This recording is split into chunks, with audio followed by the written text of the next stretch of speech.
I was starting to grow on that film, so they had to give Linda like bigger boots so she'd look taller than me, because I'd started getting taller than her, so they had to give her platform boots.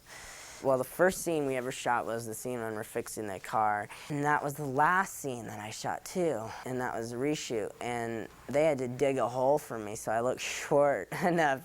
When we had to reshoot that, they had to dig a hole. When I first got the film, I was so excited because my schedule for the day was, okay, you go to school, then you have a little lunch, and then you go motorcycle riding, then you get to learn how to play with guns, and then you get to learn Spanish, and then your day's over. And it's just like, oh man, what a hectic schedule, you know? It was like, what a cool schedule, and I only go to school for 3 hours in the day, you know? I'm like, all right, this is pretty rocking, man, you know? It's like learning how to ride a motorcycle did not seem like work. That was really cool, because while I'm motorcycle riding, I know I'm going to go gun training after. Aside from the other difficulties of scheduling a movie like this, one of the factors we had to consider was Eddie. We were going to be working with a minor. Eddie had no background in filmmaking. He was literally discovered in Pasadena by our casting director.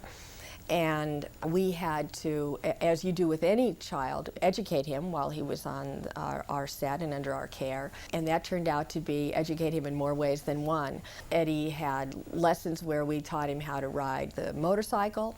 We gave him weightlifting and physical training stuff. We tried to supervise his diet. We hired a teacher welfare worker who was with us every day on the set and who not only took care of teaching Eddie in regular classroom studies on the set, but dedicated her weekends and free time to taking Eddie on field trips, etc. Of course, while we're doing all this, we're training Eddie and he's having to go to school.